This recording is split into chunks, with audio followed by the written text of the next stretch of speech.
What's up, everybody? Welcome to the StormCast, the world's best podcast.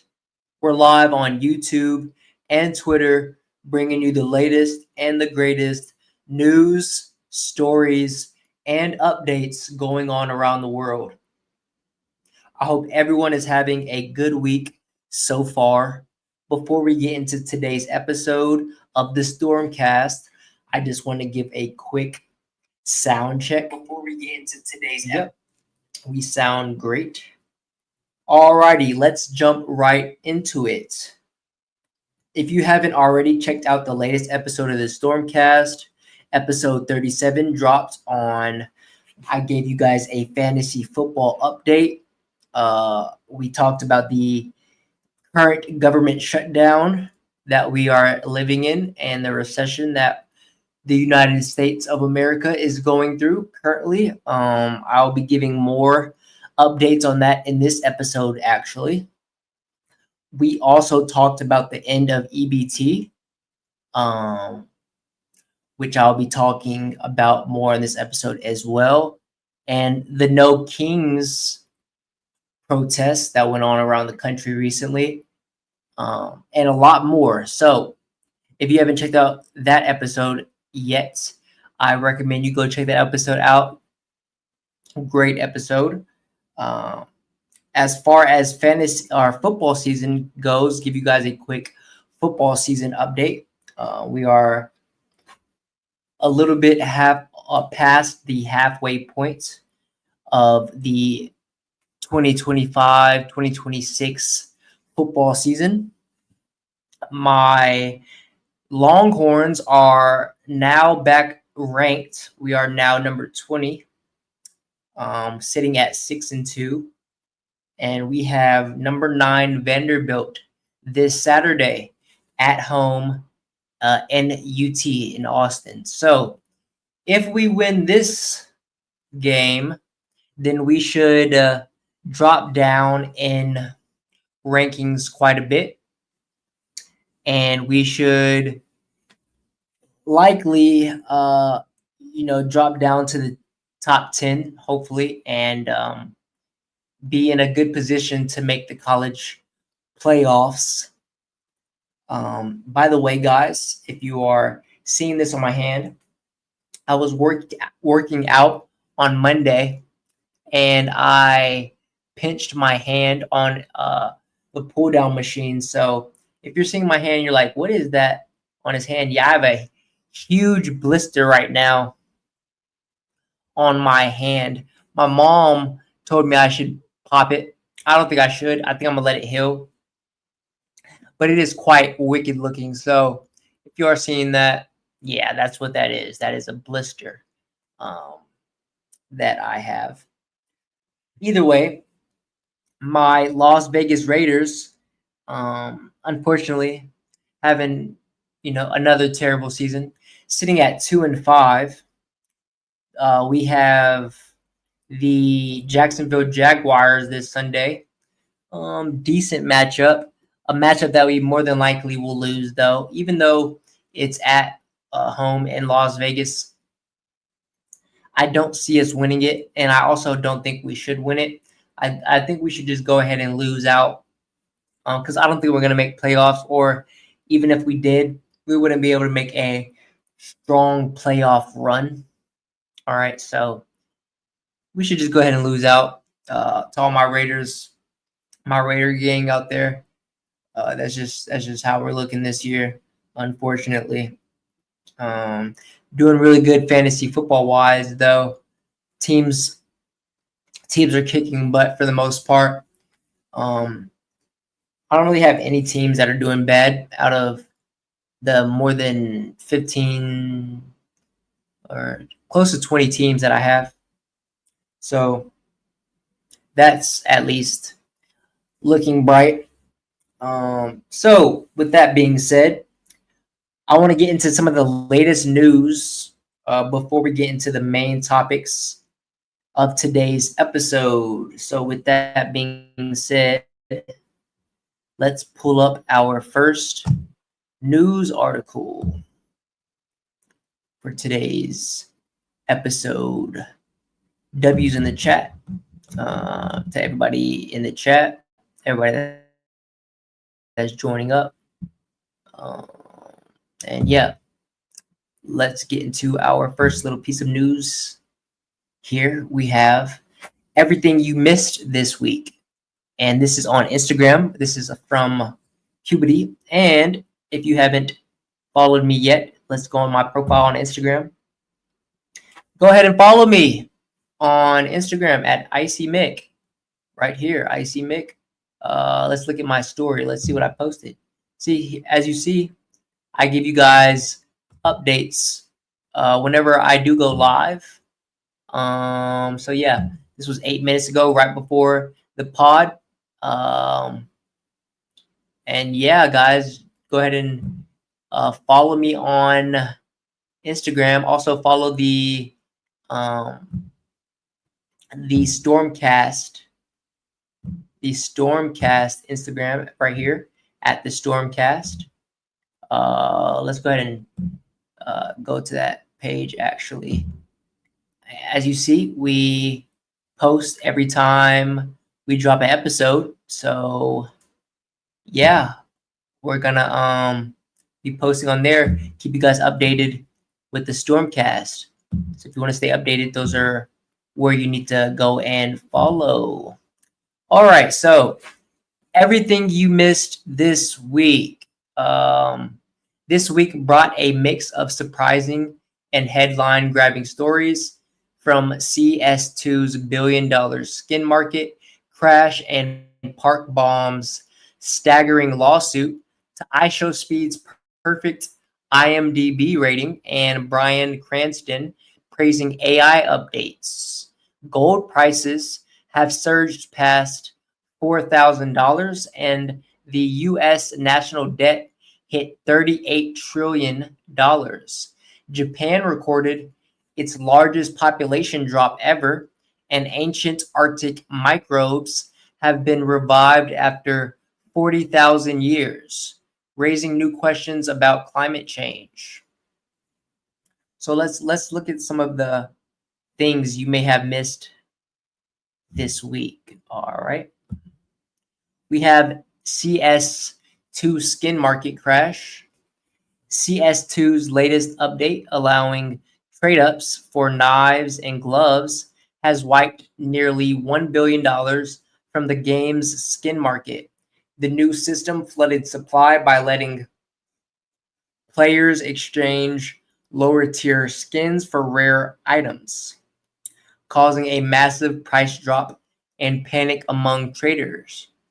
Okay, so if you play the game CS2, that's a useful update for you. Next up, we have the U.S. debt hits $38 trillion. The U.S. national debt has surpassed $38 trillion, one of the fastest increases in history.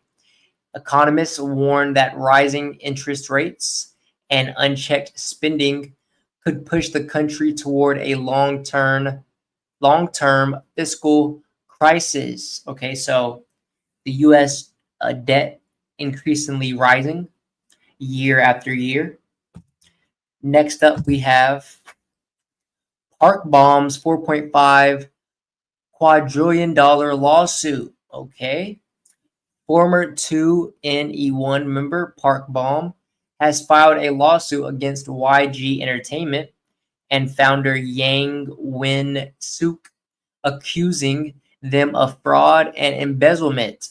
She's keeping around $4.5 quadrillion in unpaid royalties, a claim so enormous it sparked debate across the K-pop industry. Okay, so $4.5 quadrillion. That's a hefty lawsuit. Good luck with that one. That's a wild amount of unpaid royalties. She definitely has confidence in her worth. Next up, we have I Show Speed stream rated 10 out of 10 on IMDb. We all know the popular streamer I Show Speed. Most of us do anyway. Apparently, I Show Speed's early stream, Fortnite broadcast, has earned a perfect 10-star IMDb rating, putting it alongside classics like Breaking Bad's Ozymandias. Okay. The stream quickly became an internet phenomenon, cementing Speed's unpredictable influence in online culture. Okay, so streamers are, the new modern day rock stars, the new, modern day superstars, even outperforming a lot of, actors and actresses in their popularity and in their ratings from IMDb now. So shout out to I Show Speed. Next up, we have gold surges past $4,000. Gold prices have soared from 2.78 billion or $2,728 rather to $4,111 per ounce in just a year, hitting record highs amid global economic instability. Analysts say investors are turning to gold as a safe haven amid rising debt and inflation fears. All right, so now is the time, if you haven't already, to get yourself some gold. Gold has always been one of those assets that is always appreciating and always raising in value. As you see here, it has now surged past $4,000 per ounce in just a year. So if you would have got some gold last year, it would have nearly doubled its value. All right, so get yourself some gold. Next up, we have Bryan Cranston backs Sora 2 update. Bryan Cranston, the famous actor, praised OpenAI for updating its Sora 2 video generator to block deepfakes of his face. He said he was deeply concerned about AI misuse and applauded the company for taking steps to protect actors' likenesses.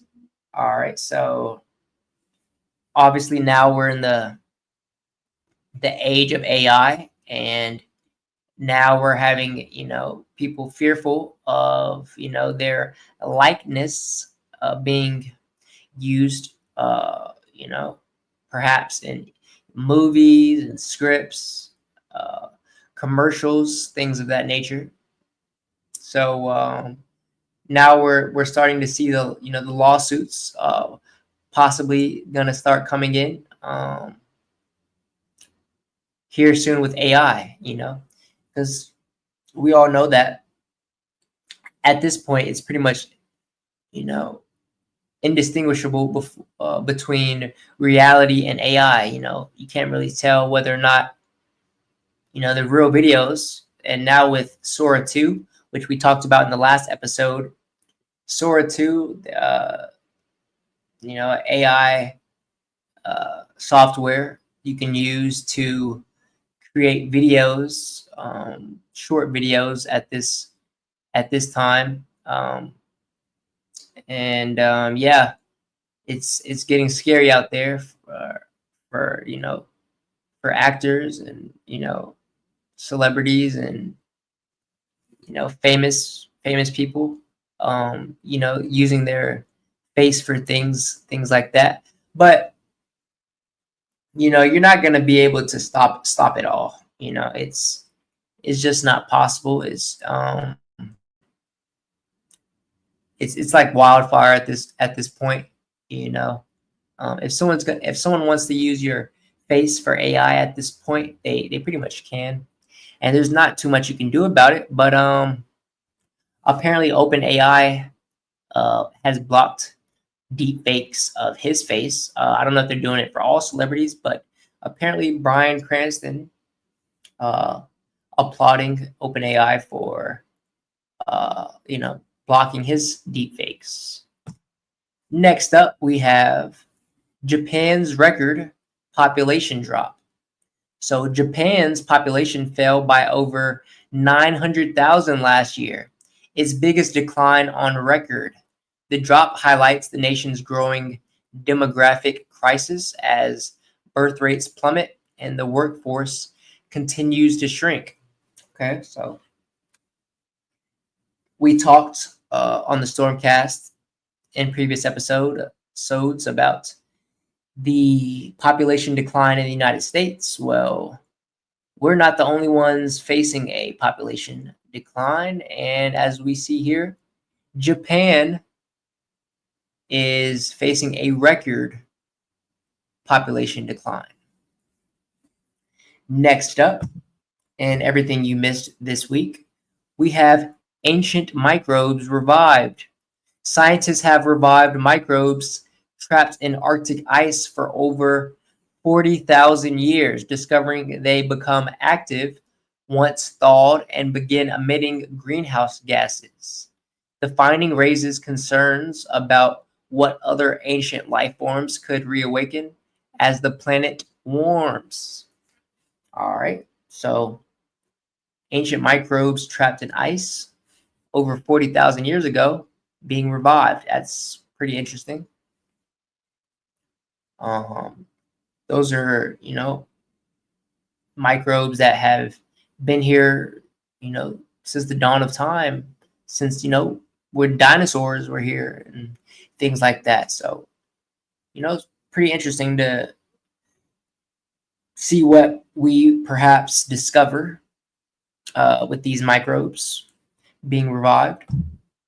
And that, ladies and gentlemen, is everything you missed or may have missed this week. Let me know down below if you knew about any of those, or perhaps any of those you find particularly interesting. All right, so next up in our latest news before our main topics of today's episode, let's get into some positive news. A lot of times, the world seems very doom and gloom, very, scary and, depressing, perhaps, with everything going on around the world. But we have good news that's happening around the world. Okay, so across the world, positive change is happening quietly but powerfully.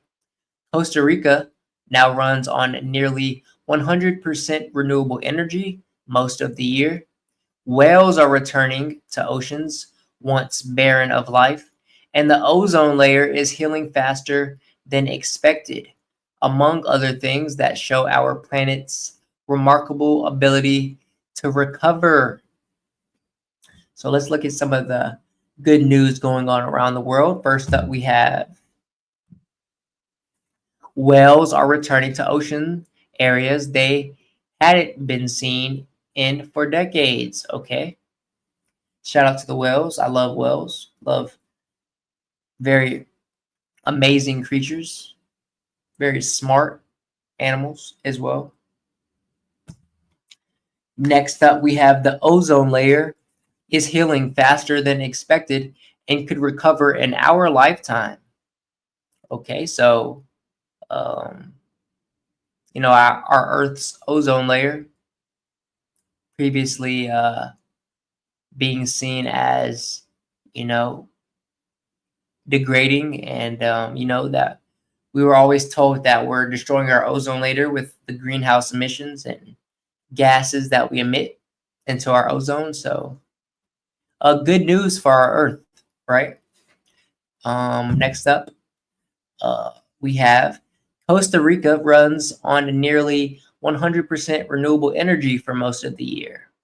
Okay, so shout out to the Costa Ricans out there listening to the podcast. Costa Rica is now, running on 100% renewable energy. Okay, good news. Next up, we have community-led conservation projects are thriving across Africa, Asia, and Latin America. Okay, so Africa, Asia, and Latin America, uh, all seen, as third world countries, in most of those areas, we have a lot of humanitarian and conservation work going on. So good news. Next up, we have Helsinki had 0 road crash fatalities in the past 12 months because of lower speed limits, upgraded infrastructure for pedestrians and cyclists. Okay, so shout out to Helsinki. 0 road crashes going on over there. That's good. We need to implement that perhaps here in the United States as well. Good news. And that is all of the good news happening around the world for today's episode. Next up, for some news before we get into our main topics for today's episode, we have not so good news. We have United States homelessness reaches record high. Over 770,000 Americans are now without a home. Homelessness in the United States has reached a record high, according to the latest federal data. A new report from the U.S. Department of Housing and Urban Development, or HUD, estimates that on any single night, more than 771,000 American people are experiencing homelessness, the highest number ever recorded since the government began tracking these figures. The count includes individuals and families staying in emergency shelters, transitional housing programs, and those living without shelter in streets, cars, and encampments. The total marks an 18% increase from the previous year, reflecting the growing strain of housing costs, inflation, and the ongoing shortage of affordable homes across the country. Federal officials cite multiple factors behind the surge, including the end of pandemic-era protections, rising rents, and a lack of supportive housing resources. Major cities such as Los Angeles, New York, and Seattle continue to see some of the sharpest increases, though smaller communities are also reporting significant spikes. Okay, so not so good news. I heard recently a statistic that there are actually more empty homes across America than there are homeless people in America. I don't know if this statistic is still true, but if that is true, then we need to figure out how to solve this, right? This isn't good. Being homeless is not good for obvious reasons, such as homeless people are more likely to commit crimes, be subjected to violence, and the list goes on. So this person in the comment says, the rich getting richer and the poor getting poorer. That is actually very true, what we are seeing. And the middle class is now becoming thinner and thinner, right? As before, and back in the day, you can say, in America, it was a lot more, easy to have a home and a middle class job, and live a middle class lifestyle and support a family. But with the increase in, living costs and things of that nature, it's becoming harder and harder to support a family, a middle class family, and it's becoming a lot more sparse, you could say, to support a home as well. This person in the comment says, currently in a homeless shelter. So many of these families working multiple jobs and can't afford rents. It's unbelievable out here. Be kind. All right. So, yeah. Our economy is, as you see, harder being, it's becoming a lot more harder to support yourself in this economy. All right. Next piece of news we have in today's episode, before our main topic, we have ultra speed travel. This from Galaxies on Instagram.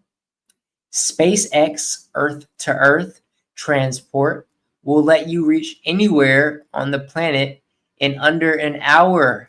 SpaceX has suggested using Starship for ultra-fast travel between cities on Earth. The rocket would launch from offshore platforms, reach suborbital speeds, and land vertically near the destination, cutting trips like New York to Shanghai from 15 hours to 40 minutes. The concept is still theoretical, needing major progress in safety, infrastructure, and regulation, but SpaceX envisions it as a way to turn space flight into a global transport system. All right, let's check these slides out, see what's going on here. Okay, let's give it some volume. All right, so there is no volume, but here we have a example of what it may look like. All right, so flying, shooting out like a rocket with people in it. Looks, and then landing. We've seen SpaceX land those type of flights before. Very incredible to see, but yeah, obviously still theoretical, very futuristic, but this is the future. The future is now, and it's not hard to believe something like this will be the future of travel, right? Airplanes, and things like that will even be priced out here soon and be replaced with Starship travel.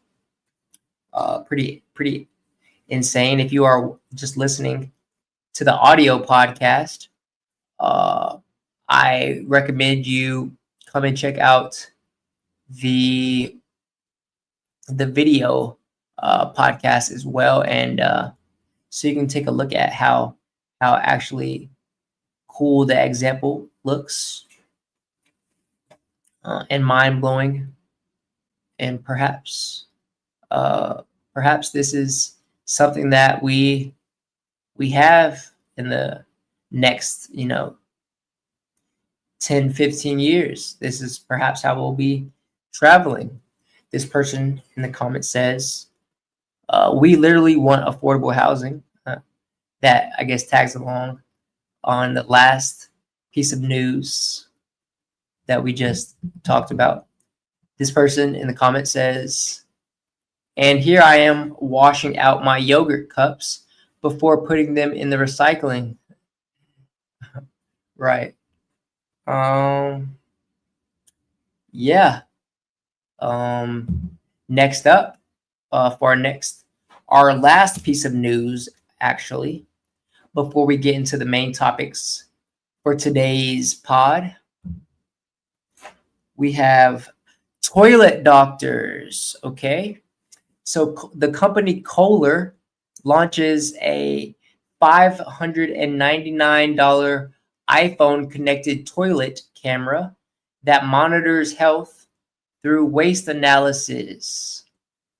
Kohler has unveiled a small camera that attaches inside your toilet bowl to analyze gut health, hydration, and even detect blood using fingerprint ID to recognize each user. Interesting.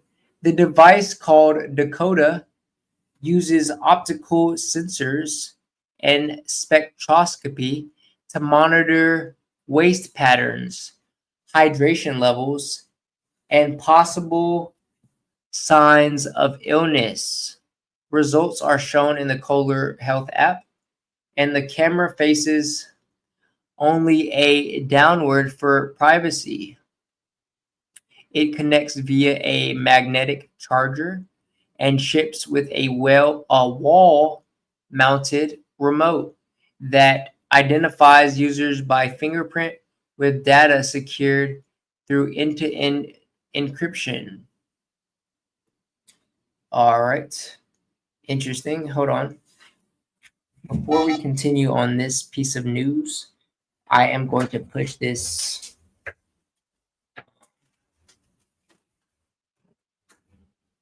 heater over a little bit because I'm actually starting to get hot now. It started to cool, get kind of cold outside,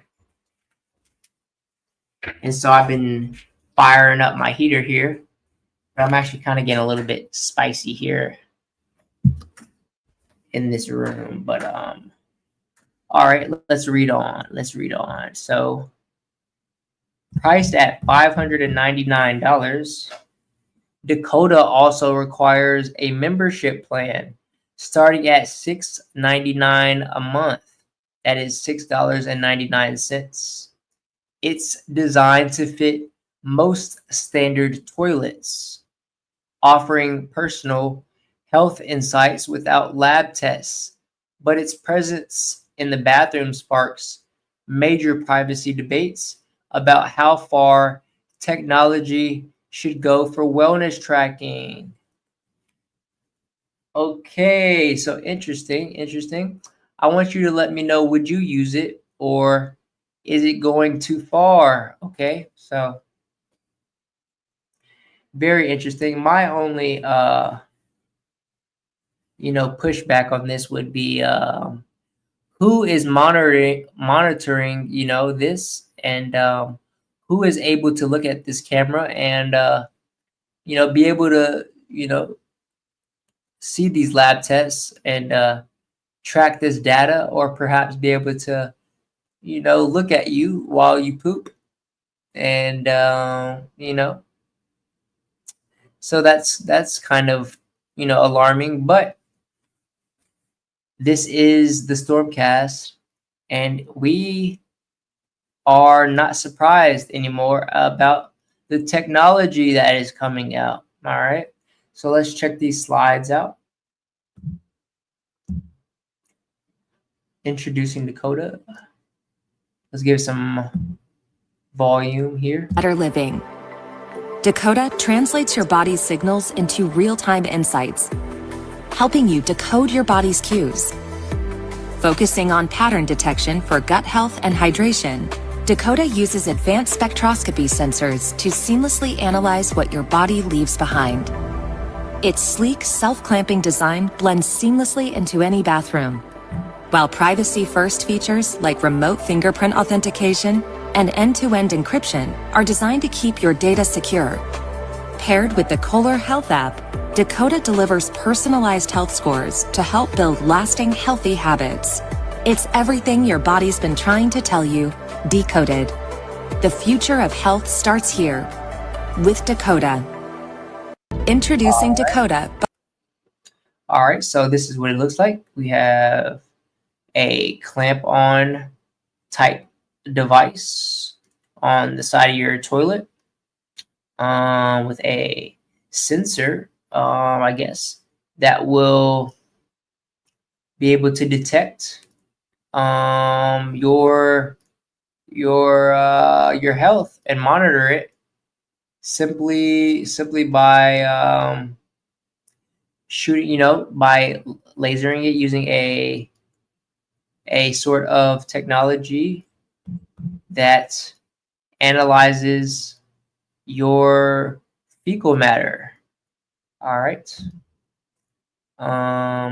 Here we have more pictures of it, and how it may work and how it may look. Okay.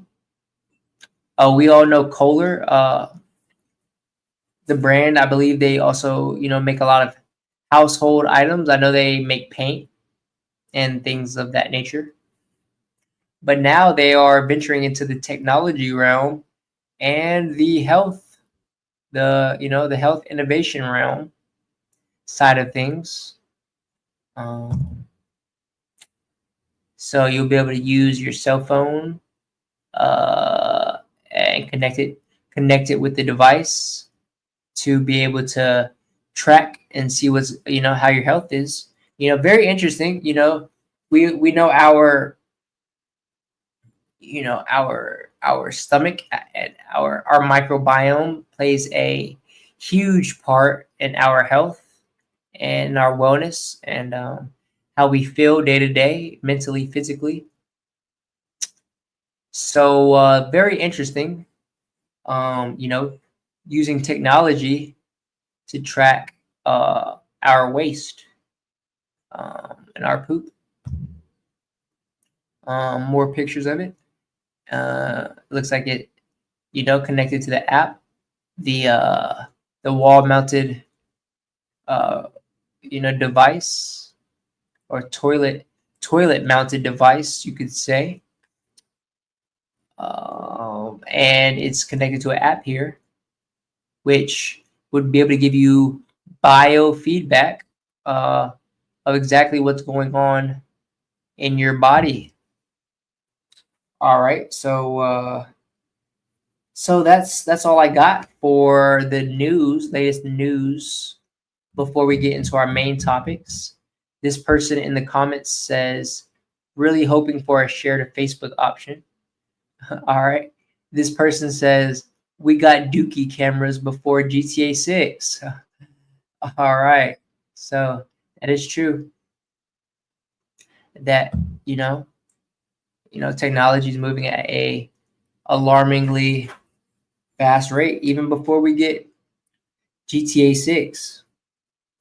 All right. So for our first topic up, we've got the government shutdown continues. As you know, our last episode, we talked about how our government has been shut down, and we are currently living in a recession.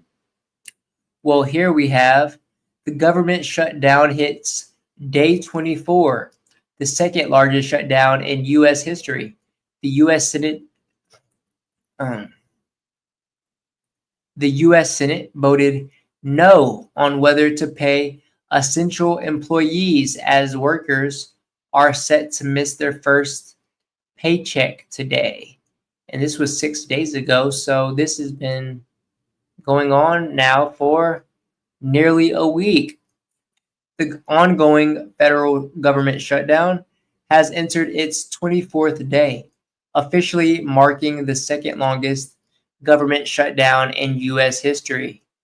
The political standoff in Washington continues to impact hundreds of thousands of federal workers across the nation, many of whom are now facing the reality of missing their first paychecks.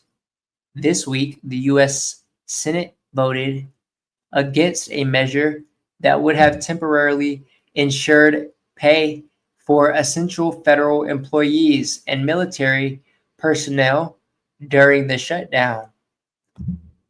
The bill, known informally as the Shutdown Fairness Act, failed to reach the required 60-vote threshold to proceed, leaving many workers uncertain about when they'll receive their next paycheck. Okay, very scary for a lot of federal workers out there and also military personnel.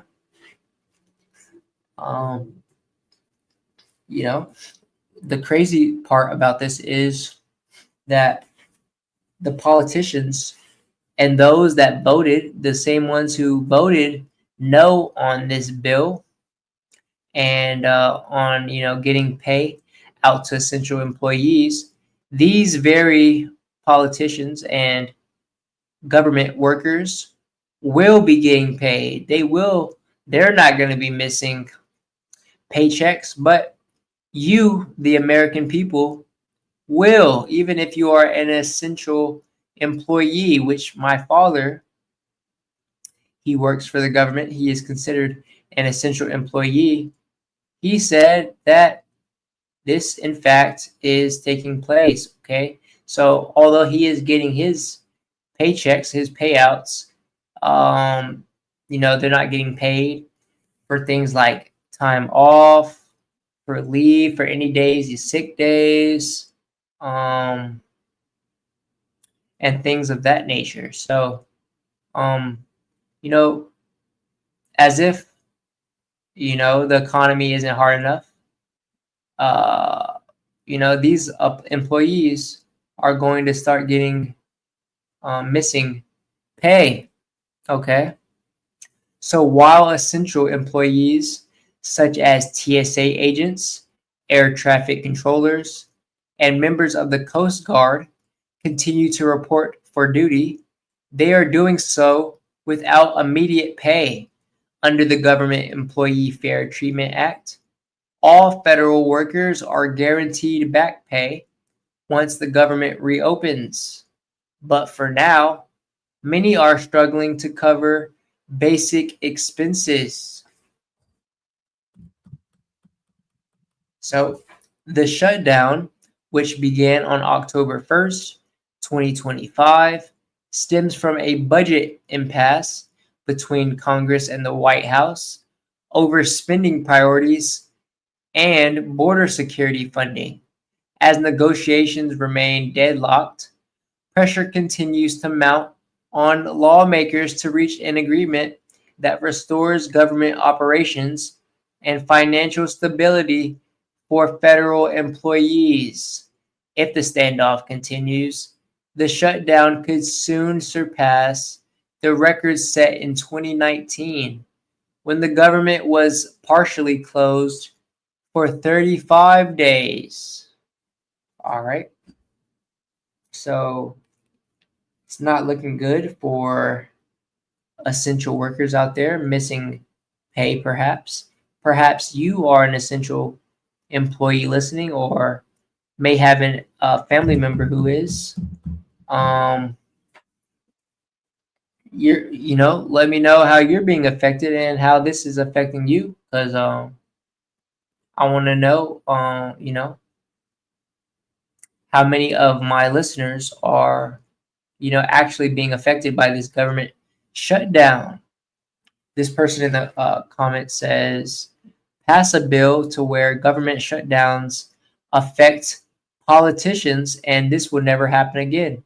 Okay, like I just said, they're getting paid, they're not going to be missing their paychecks.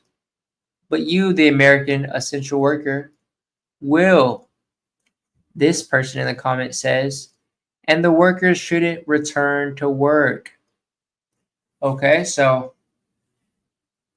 interesting point that perhaps you go on strike. But say you do that.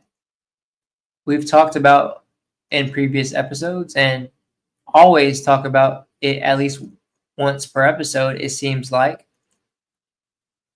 People, workers are already getting outsourced and by AI and robots. So not returning to work may not be the smartest idea, right? Okay, next up, we're going to continue on this topic of our government shutdown continuing.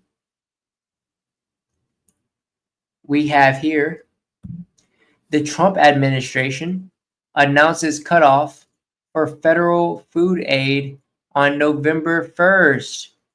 All right, so as of today's recording, it is October 30th. Okay, so in 2 days, November 1st, the Trump administration will officially cut off federal aid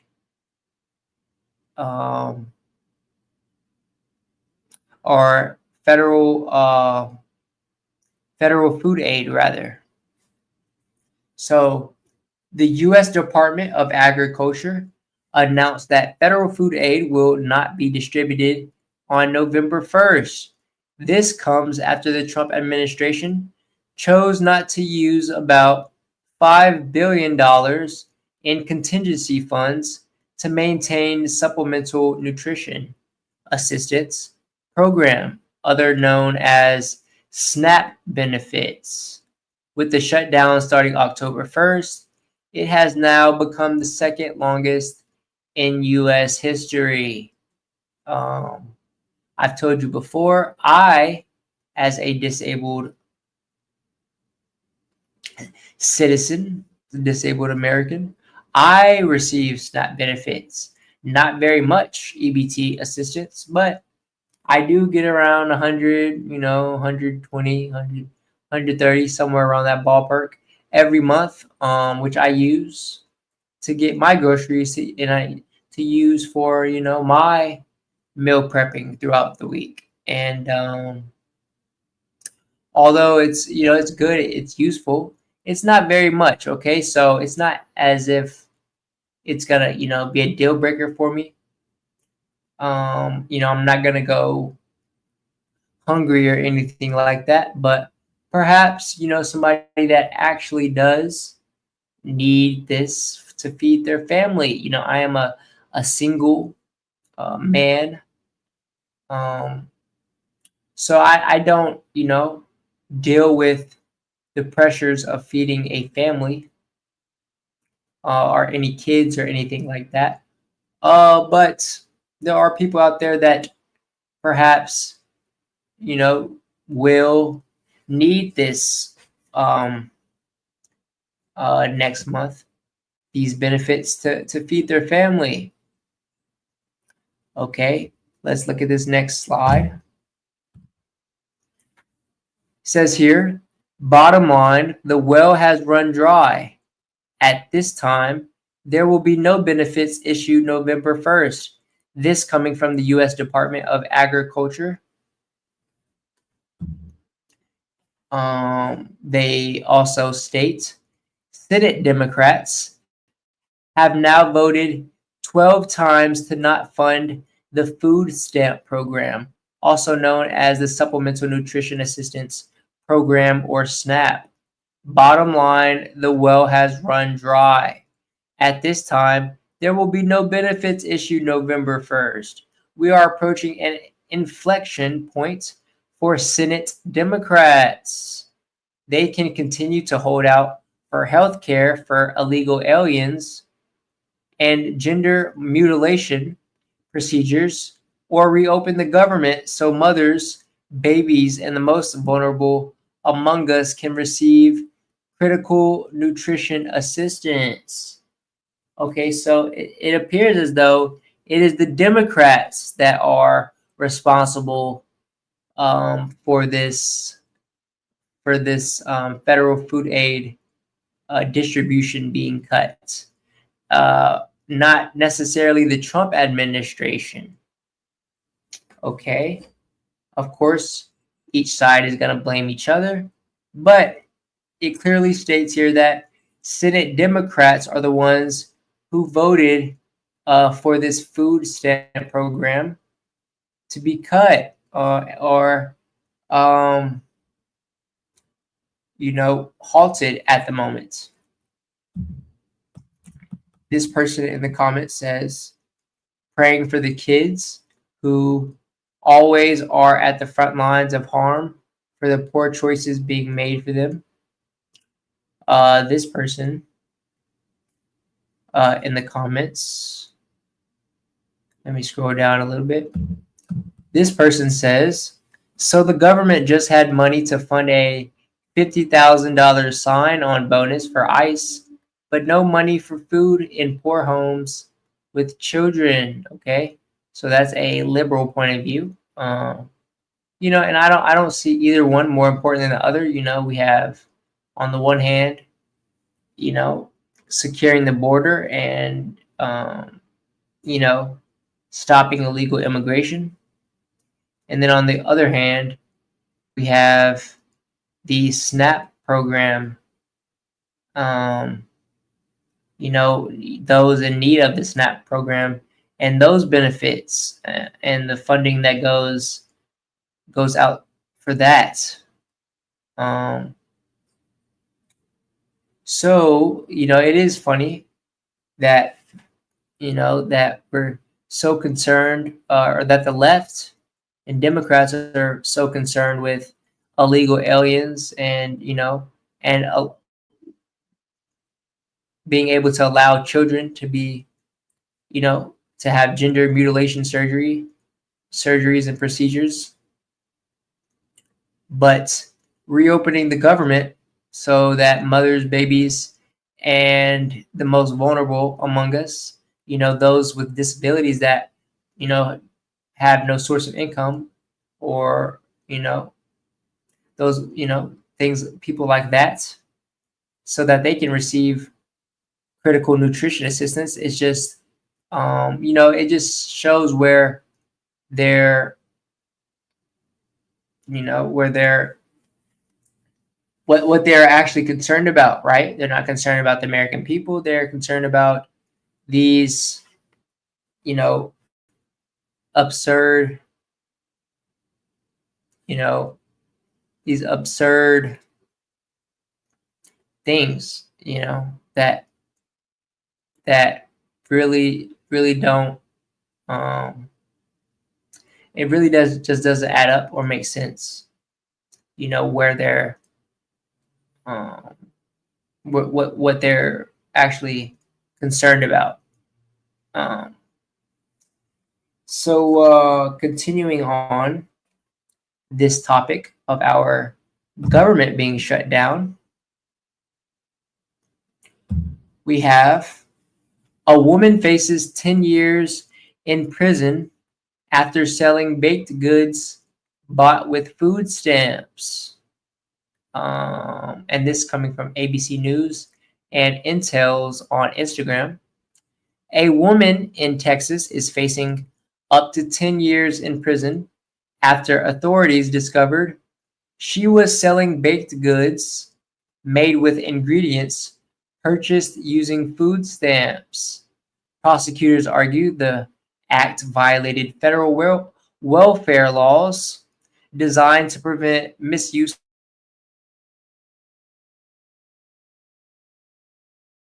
online, with critics calling the punishment excessive given the non-violent nature of the offense.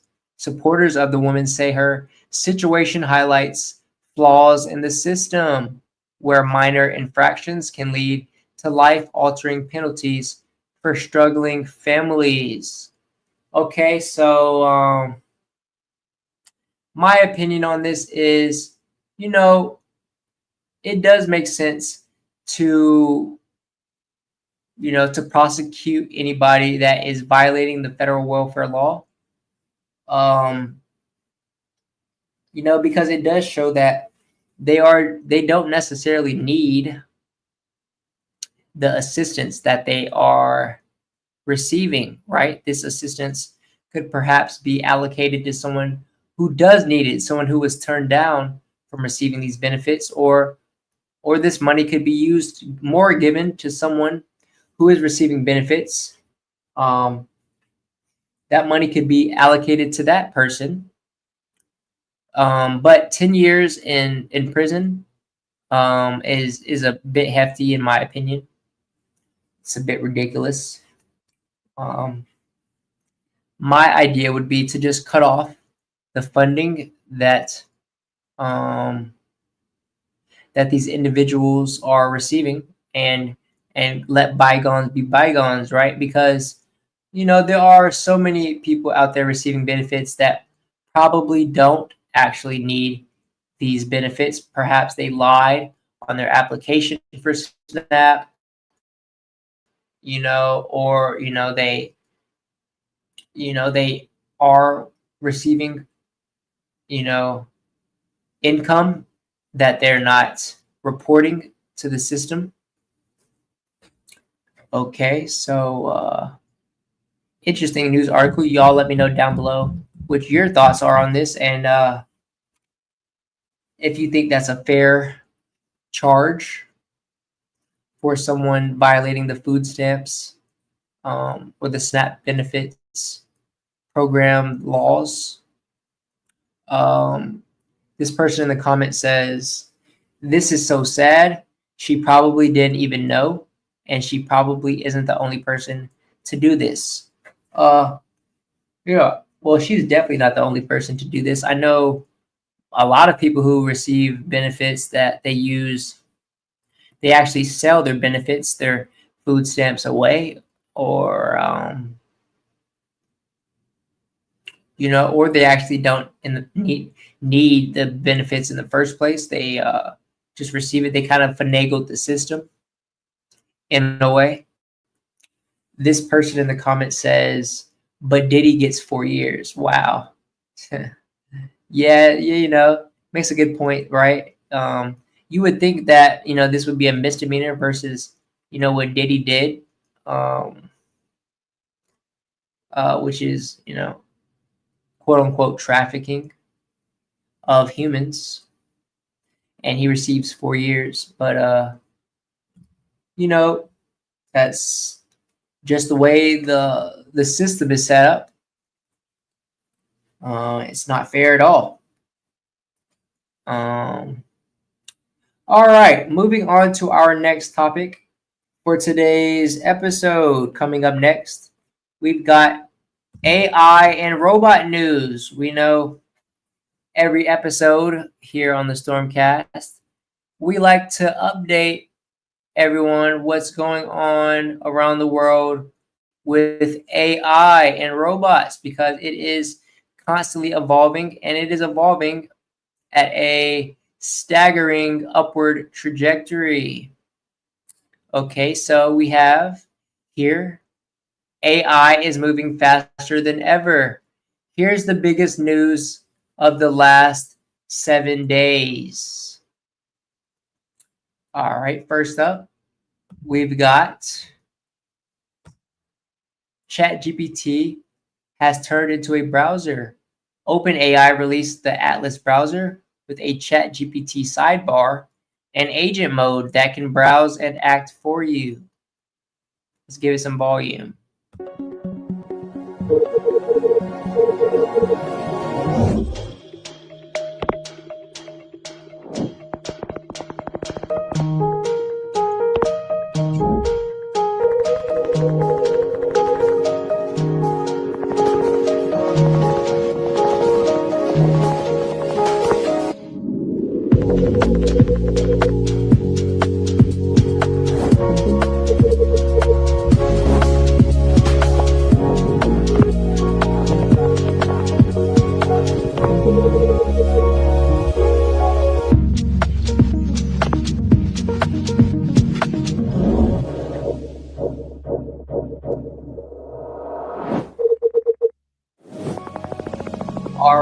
All right.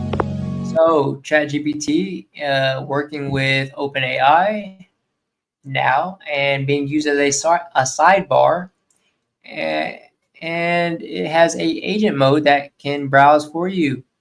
ChatGPT now quickly replacing search engines like Safari, Google, Firefox, Mozilla, all of those old browsers that we grew up on perhaps are now being replaced with ChatGPT. And I'll be the first to say ChatGPT is what I use to do a lot of research. What I use first before Google, before searching something on Google, I'll definitely,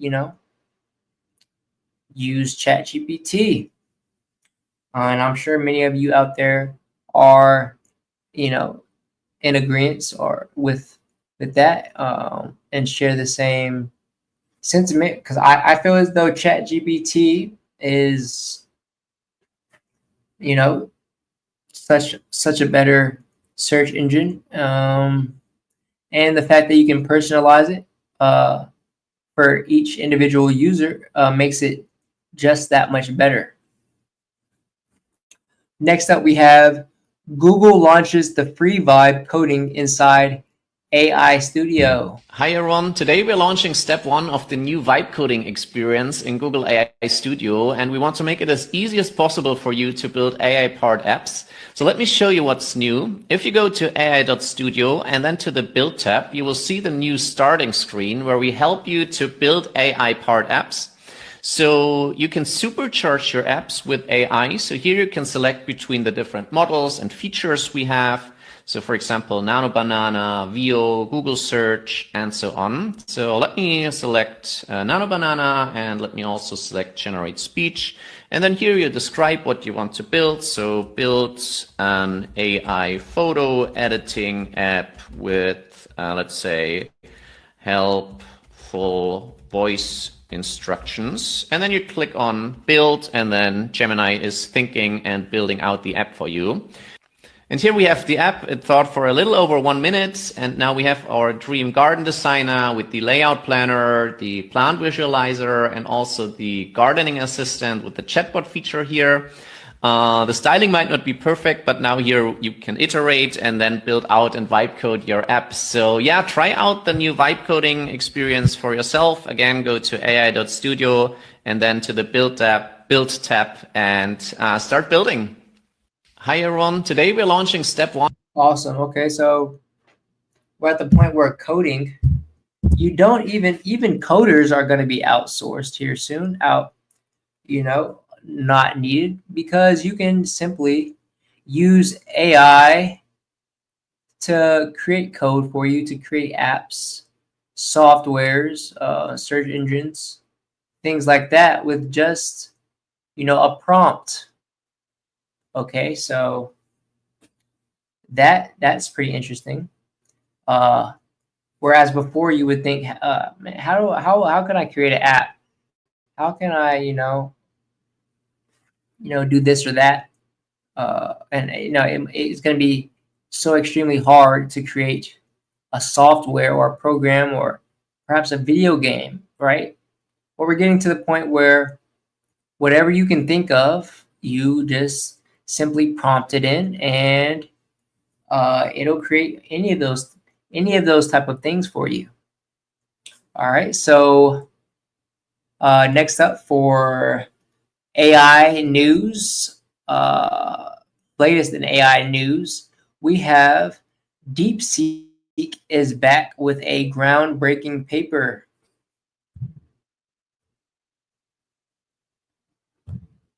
Let's give it some volume here.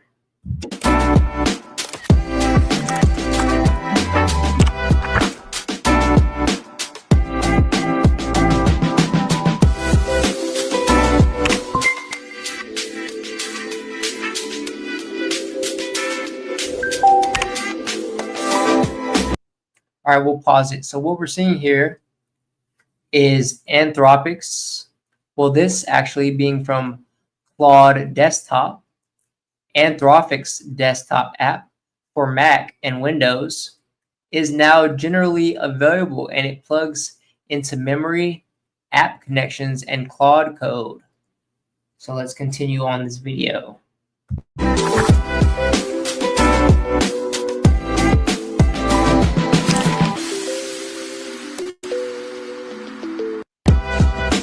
Okay, yet another app.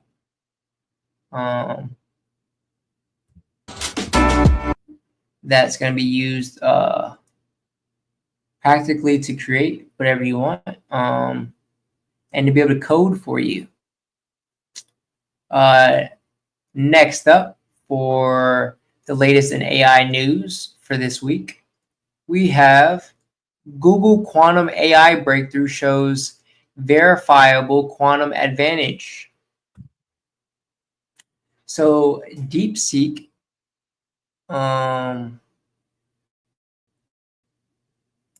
okay, so that's actually what I just said. The Google quantum AI breakthrough shows verifiable quantum advantage. That's actually next up. We'll go to that and then we'll come back to this actually. So Google quantum AI breakthrough shows verifiable quantum advantage. Google's algorithm solved a physics task about 13,000 times faster than a top supercomputer. This is the first time a quantum chip be a supercomputer on a task. We can verify a step that could open the door to new practical breakthroughs in science. All right, so technology becoming increasingly faster and able to do tasks at a alarmingly fast rate. All right, interesting. Next up, we have DeepSeek is back with a groundbreaking paper. DeepSeek just dropped an open OCR that compresses pages of text and documents into ultra compact visual tokens about 10 times smaller than text, enabling much larger context windows and faster, cheaper retrieval. It could mean stuffing entire code bases or company docs into a single chat context, skipping most search steps and getting faster, cheaper answers at near instant recall. All right, so at this point, we're going to be able to decode texts, research papers instantly, okay? So whereas before where we'd have to, perhaps read through an entire document or research, study, we're going to be able to instantly get the information at alarmingly fast rates, and it's getting faster and faster, and it's becoming nearly lightning speed to get these answers and to be able to recall this information. So just yet another example of evolving technology and AI. Next up, we have Amazon smart glasses for delivery drivers. So here we have a video of Amazon unveiling their own smart glasses that are being tested by their delivery drivers. These wearables have built-in navigation and can scan packages.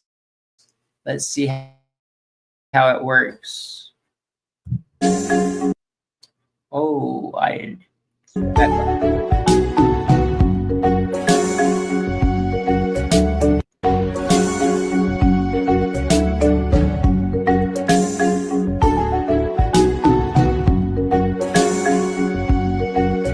okay, so we know about the Meta glasses and the Apple smart glasses that have been making headlines.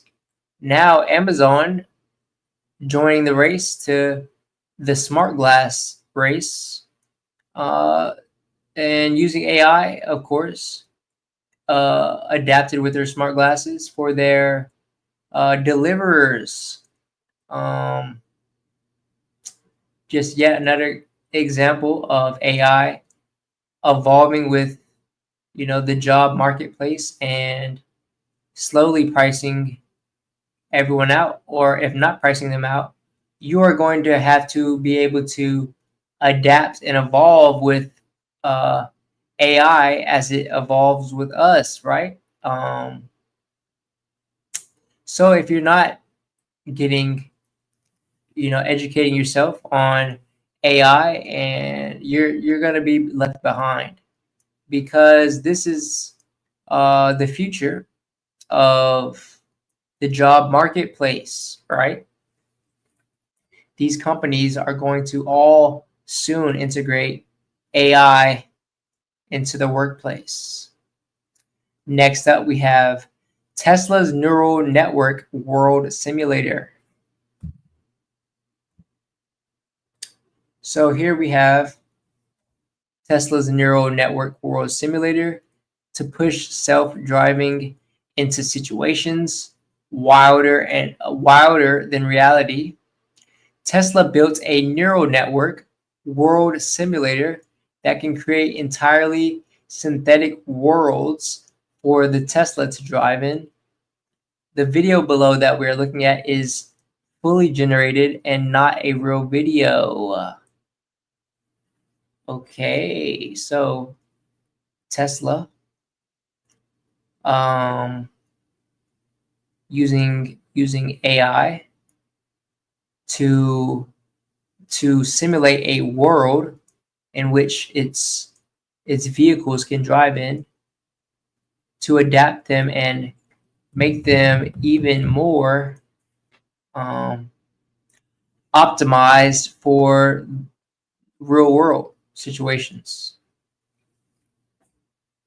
All right, very interesting. This video looks, we talked about it before, how we can't, tell whether or not a video is even AI anymore. This video looking damn near real. Next up, in the latest AI news for this week, we have Amazon aims to replace 600,000 US workers with robots, according to leaked documents. And we've already talked about this, actually. But let's see what this slide. Okay, so Amazon aims to replace 600,000 US workers with robots, according to leaked documents.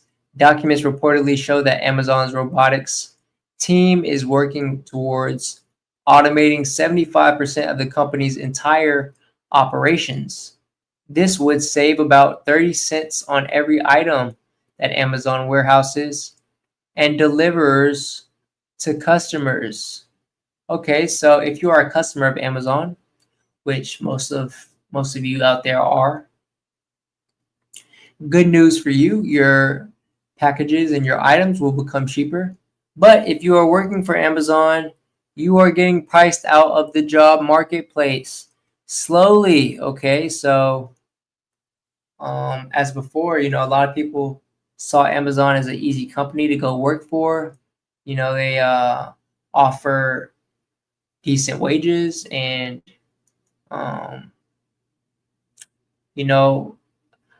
overtime incentives and things of that nature. A lot of work hours available as well. You are on the clock. All right, so if you don't adapt with the AI and the robots, you're likely going to get fired or replaced by these worker robots. We talk about it all the time. It's here. AI is here. Robots are becoming more and more proficient and more capable of doing the job of the average 9-to-5 blue-collar, white-collar worker. And last up on our list of this week's AI news, we have public figures demand AI safety pause. So we just saw and talked about Bryan Cranston being glad that OpenAI has put a halt to, images or videos using his likeness. Now we have other public figures demanding their likeness being paused or halted or not used by AI. And what I say is good luck. Okay, it's here. And you know, AI, super intelligent AI, has already been developed, and these softwares are already made. So, good luck stopping people or companies from using your likeness to perhaps, make fun of you or promote their products or use you for advertisement.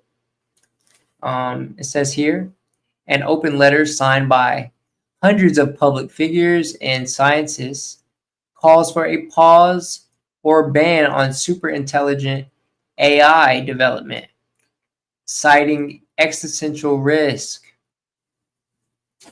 All right, so let's go down here and see what these comments say. This person in the comment says, at this pace, we'll need AI just to track AI updates.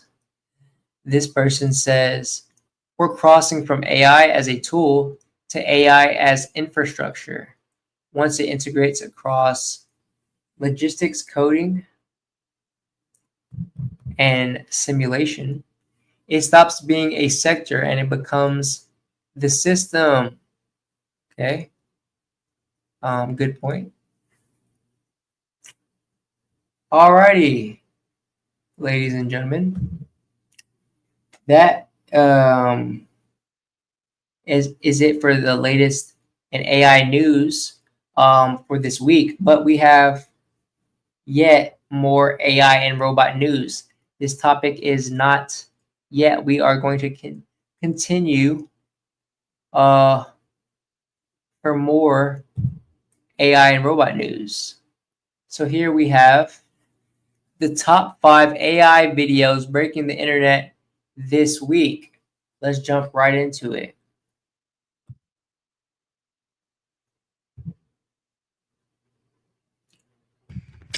You will be a Jedi, Annie. I promise.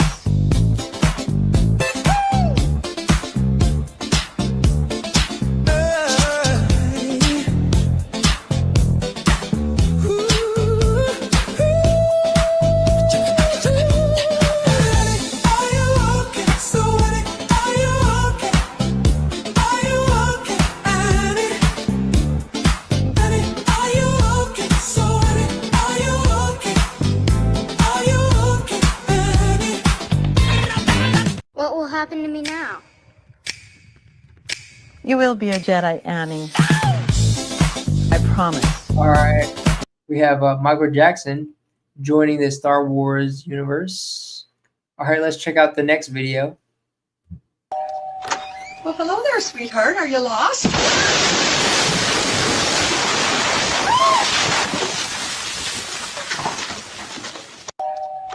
Well, hello there, sweetheart. Are you lost? All right, a dog completely obliterating a old woman with a fire hose mouth, rocket projection.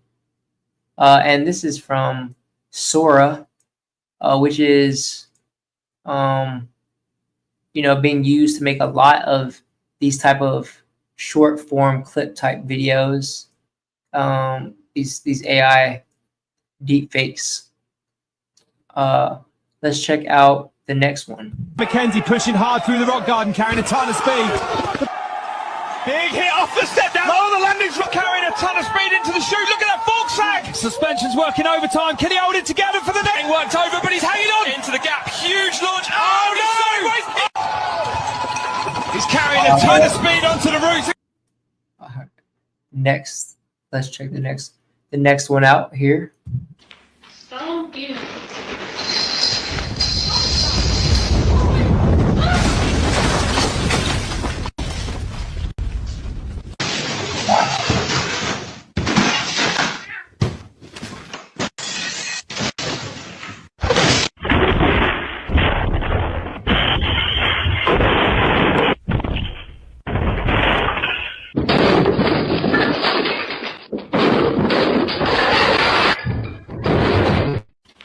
So beautiful. My thing is like the creativity that users use, to make this. Like, what are you thinking? When you type this in, like, I want a giant cat to run rampant, a big fat cat to run, rampage throughout a house. And it's just, absurd, some of the videos that people come up with.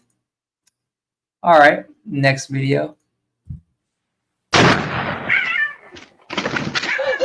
you kidding me? Drop it! Drop the gun! Give me that! Hey, let go! What is wrong with you? All right, well, there you have it, folks, for Mackenzie. some of the top 5 AI videos breaking the internet this week. All right. In more AI and robot news, here we have AI companies will pay you up to $150 an hour to watch you cook and clean to help train the next generation of humanoid robots. All right, so we talk a lot about humanoid robots and how helpful they'll be. Well, if you want a side job and you want to make a little bit of income on, make some money, you can look to one of these AI companies to pay you some $150 an hour, which is a decent wage, to watch you cook and clean.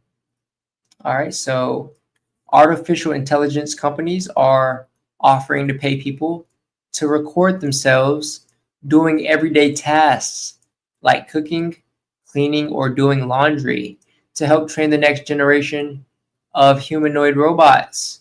A New York-based robotics AI startup recently posted an ad on Craigslist seeking first-person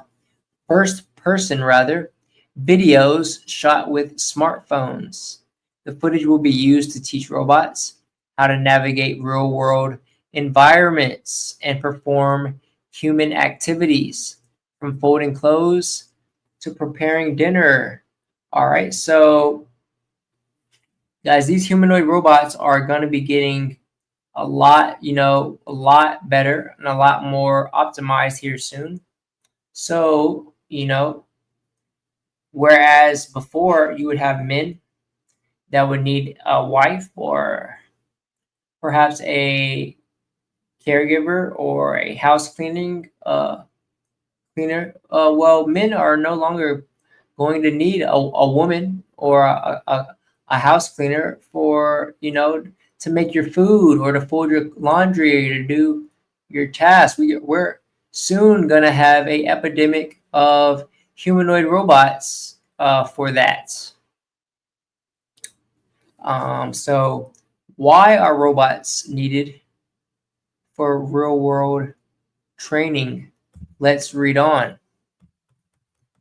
So unlike chatbots that learn from vast amounts of text online, robots need original real world video data to develop physical skills. Robotics doesn't have the internet as a ready-made data set. You have to generate training data from scratch, explained Ulrich Hansen, the co-founder of data labeling company Incord. All right. So with venture capital pouring more than $12 billion into robotics last year, this year rather, they put $12 billion into robotics just this year. Startups are competing to gather, quote, high quality video data that helps machines develop coordination, precision, and spatial awareness. Some AI training companies like Micro One pay up to $50 an hour for simple activities and as much as $150 an hour for complex technical demonstrations, such as handling medical tools. Okay, so turning everyday life into AI training data. Let's read on. Bloomberg previously reported that content creators have been selling unused video footage to AI firms for $1 up to $4 per minute, making personal video data a valuable new commodity. The recent Craigslist posting offers up to $20 an hour for 2 to 4 hours of daily tasks, including cooking, cleaning, playing sports, or assembling furniture.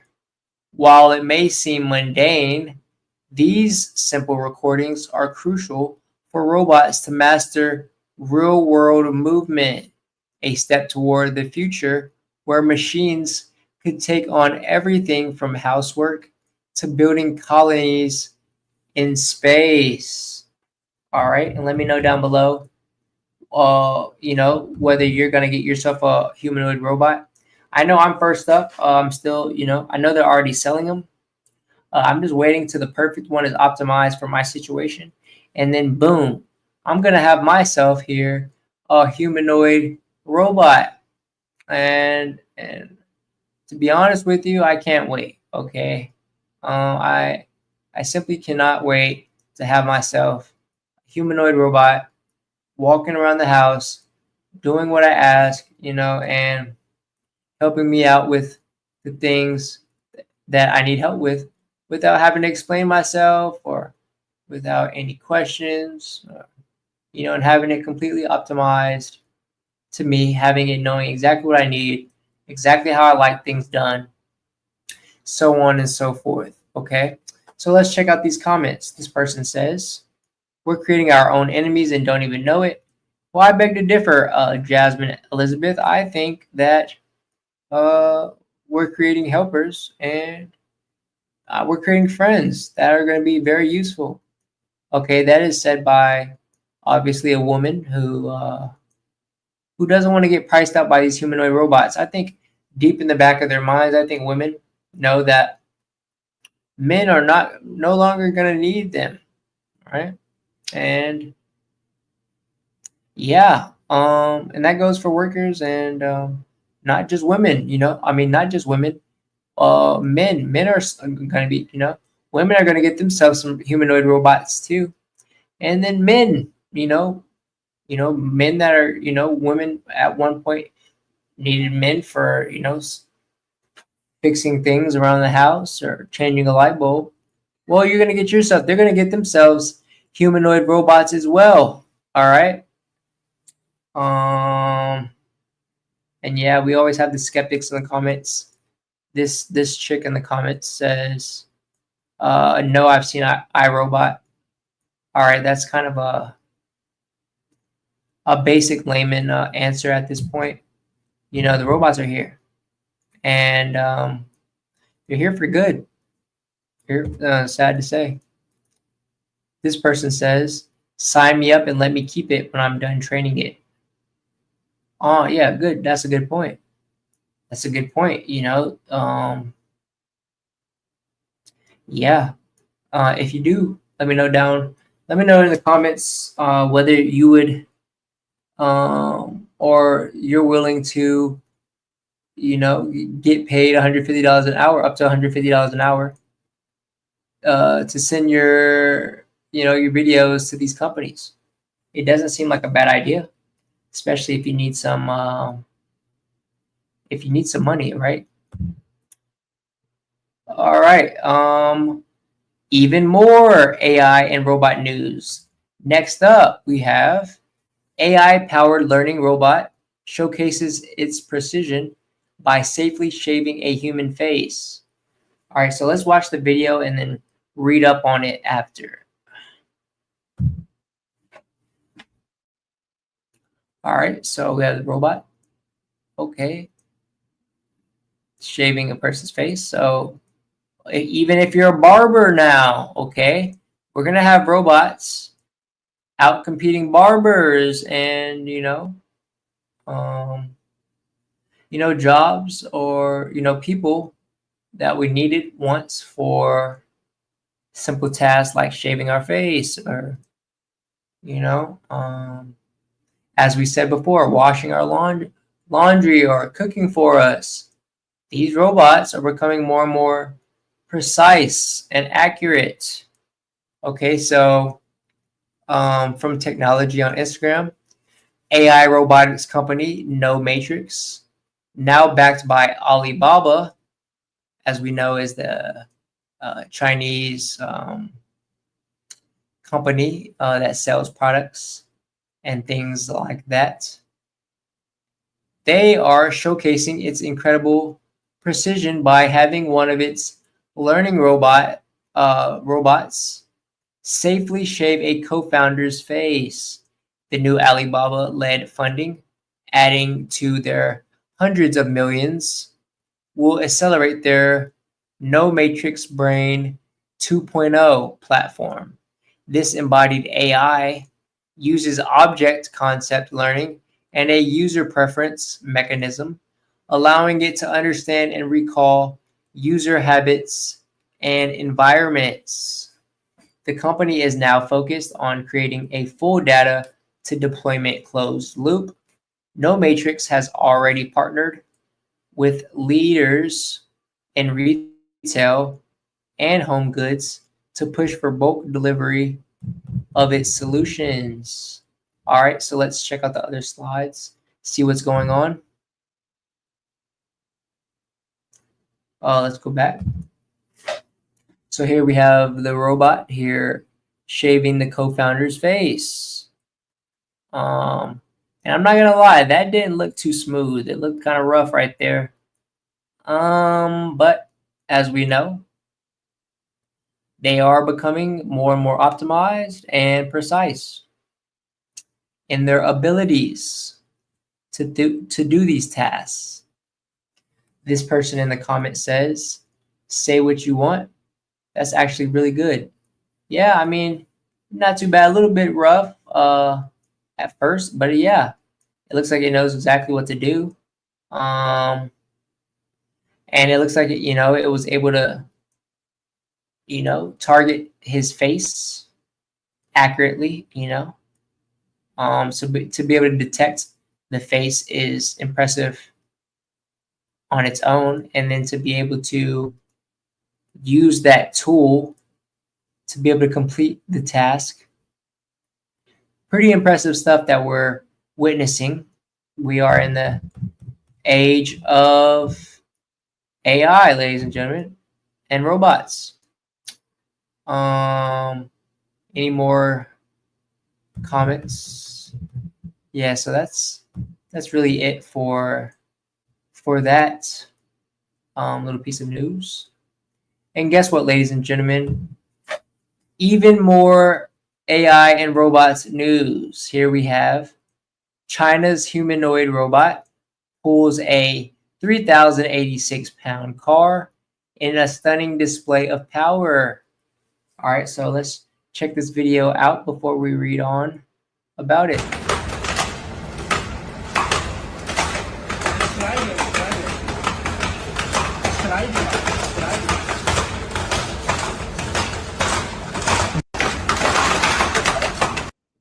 Pretty impressive stuff.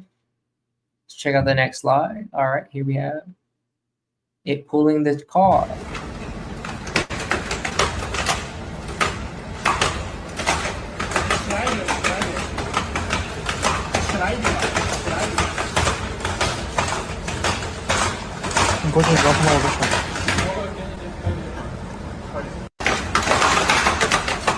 All right, so I can see this being useful for, perhaps pulling a car out of a ditch if it gets, it crashes on the side of the street, or, pulling a car to the nearest gas station if, your car runs out of gas, or perhaps even, mechanics and engineers using it for, developing, and building cars and tugging around cars in a factory, things of that nature. Let's see if there's more video footage of this robot working. Okay, so just some pictures here. Here we have the robot, humanoid robot. All right, so what we just witnessed is a breakthrough moment in robotics, where a 77-pound humanoid robot from Unitree pulled a 3,086-pound car. showcasing extraordinary strength and precision. Developed in collaboration with the Beijing Academy of Artificial Intelligence, the Unitree G1 achieved this feat using high torque actuators, advanced balance algorithms, and a crouched stance for optimal traction. The test highlighted its ability to manage real-world resistance, proving China's rapid progress in humanoid robot design and control systems. All right, let's read on. Of course, a lot of things going on around China and Asia. They're, a lead in the robotics side of the world and technology and innovation of that nature and humanoid robot innovation, I should say. So, while done in a controlled setup, the demonstration represents more than power. It signals how close humanoid robots are to industrial and rescue applications. From warehouse logistics to disaster zones, such strength and stability could redefine how machines assist humans in the coming decades. All right. We've seen humanoid robots do incredible tasks in previous episodes. And this person in the comment says, I like to see it on a 2-degree incline. Yeah, that does make sense. I mean, it did have the, it appeared to have the correct, mechanisms and, ability to get into position to be able to pull such a heavy vehicle. But, does it have the strength at, say a 2-degree incline? Good observation there from that user. This person says, humans lift with muscles, robots lift with math. Yes, good point, good point. Very true. And next up on AI and robot news, we have Deep Robotics unveils Dro 2, an all-weather humanoid for industrial work. Let's check out the videos before we read about it. Let's get some insight on it first.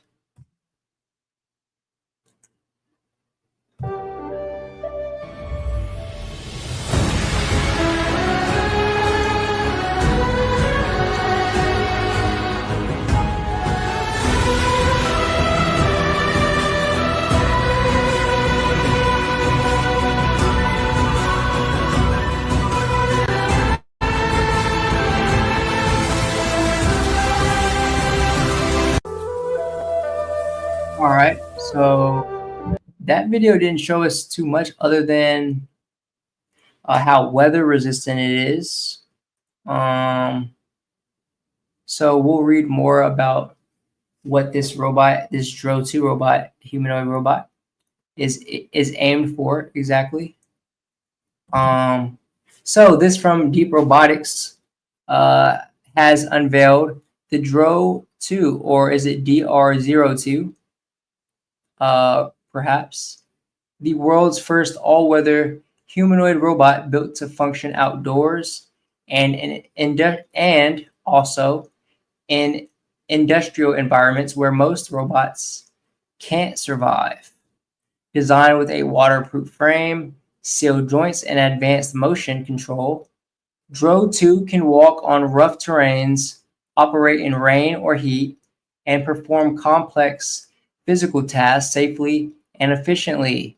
With this launch, Deep Robotics aims to bring humanoid automation beyond factories and into the real world, marking a major step toward robots that can work anywhere humans do. Okay, so my thoughts on this is what happens when we, involve all of the technologies from all of these countries and create one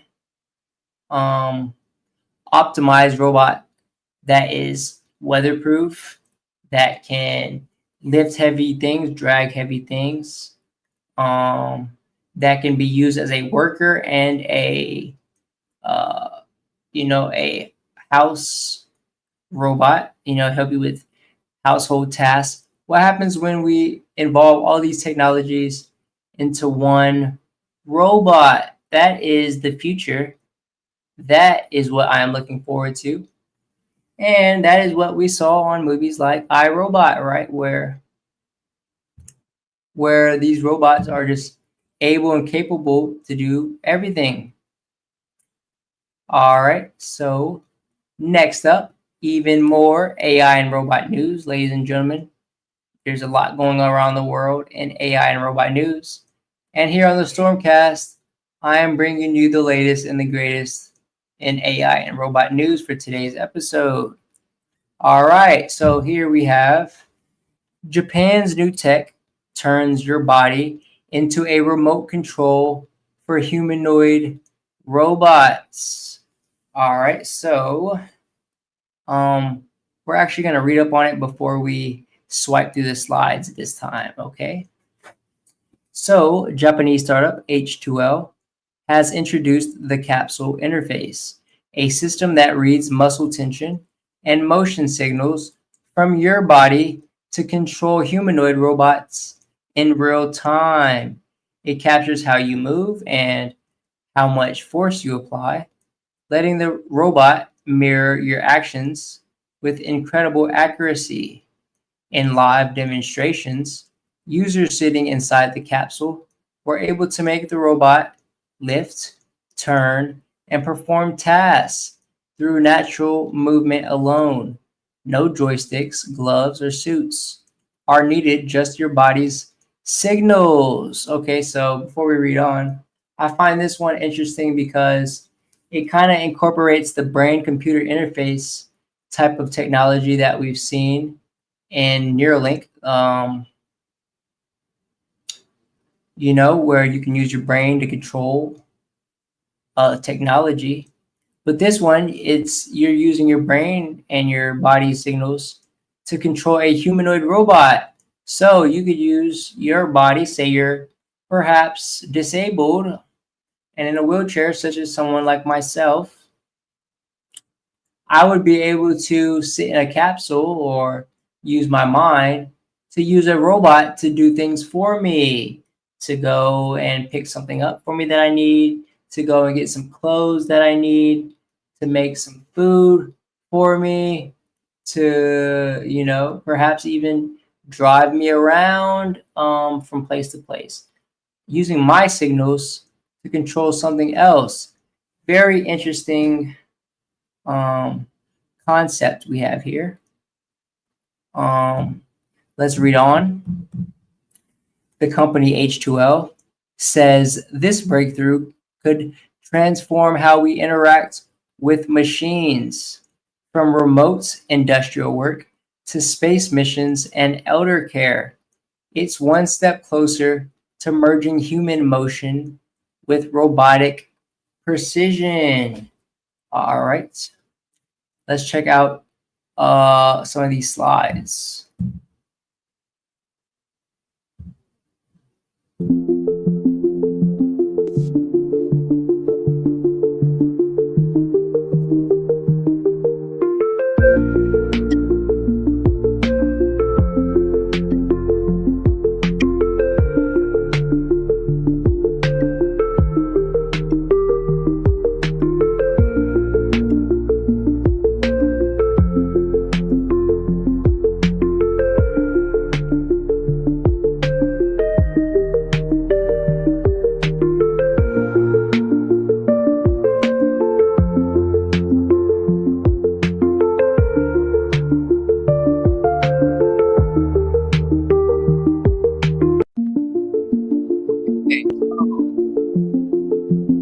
Pretty cool. Instead of a brain computer interface, here we have a capsule interface. Okay, very interesting.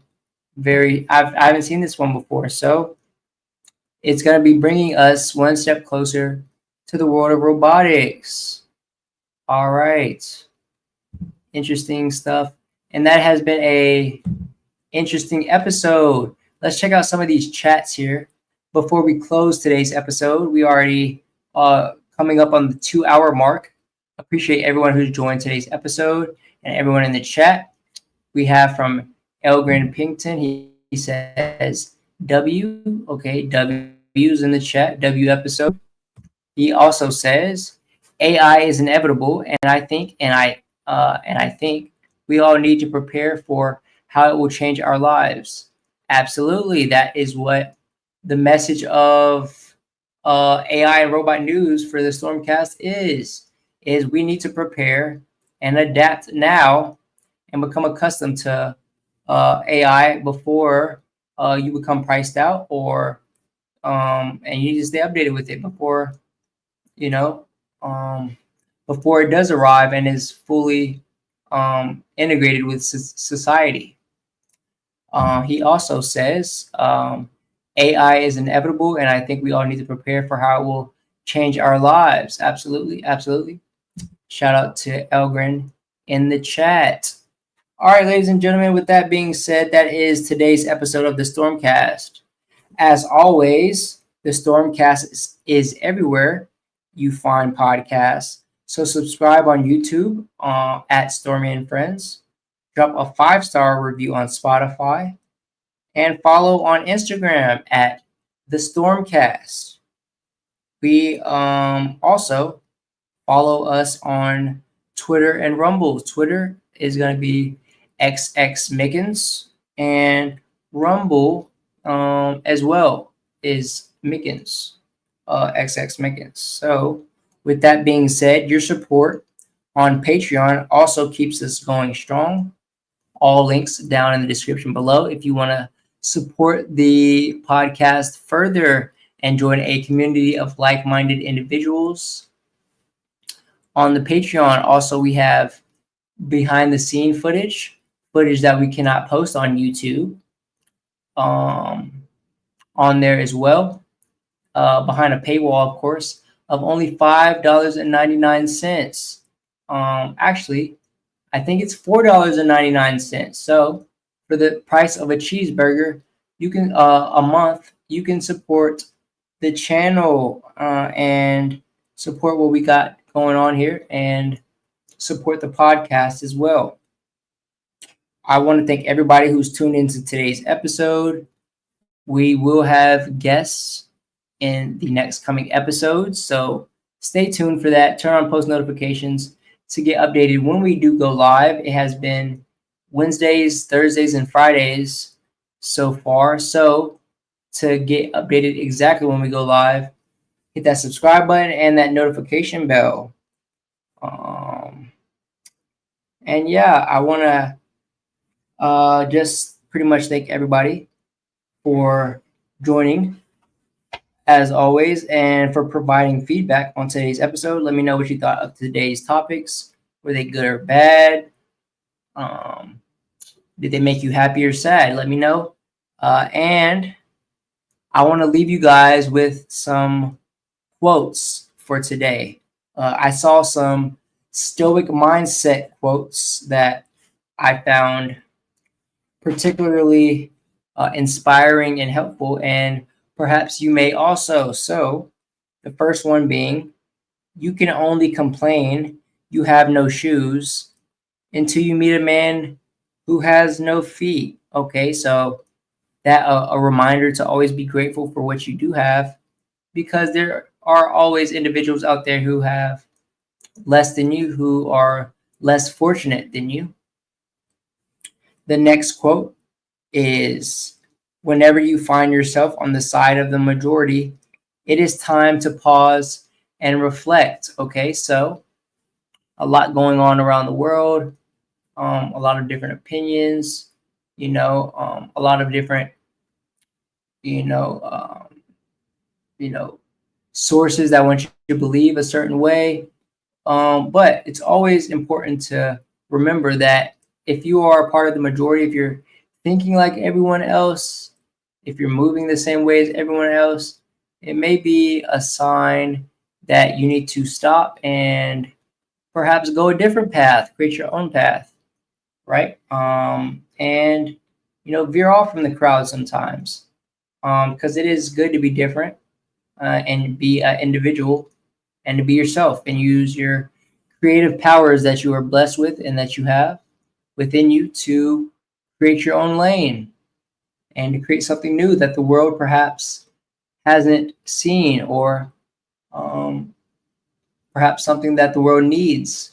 Perhaps you're the person that is actually the person we need to create this. Okay, create these things for the world. And the next one is, you won't always get what you work for, but you must always work for what you get. And to me, this means, sometimes in life, you feel yourself working extremely hard. Maybe you're not making progress. Maybe you're not achieving the things that you want to achieve. And that happens. That's life. Sometimes you can work your whole life, and there's people who have worked their whole life and not, they look back at the end of their life and they didn't accomplish the things that they wanted, or they didn't get out of life what they wanted. But no matter what, at least they worked for it, right? At least they did try. And in this life, you must work for the things that you want, unless, of course, you're born into a family that you get inheritance, and you're just that fortunate and that lucky. But for most of us out there, the normal person, you need to work for, the things that you want, and to get out of life what you want. And the last quote I have for you for today's episode is, the last stroke of the hammer breaks a stone. This doesn't mean the first stroke is useless. All right, so at the beginning of everything big, every innovation, every discovery that any person has ever made, it started with that first stroke of the hammer, right? That first idea that they took action on. And perhaps they didn't see immediate results, but eventually perhaps they did. Okay, so work, to me, this means basically success is the result of continuous effort. All right, so keep working, keep striving to be the greatest version of yourself out there, and stay blessed, stay beautiful. I love you so much, and I'll see you on the next episode. Goodbye, everybody.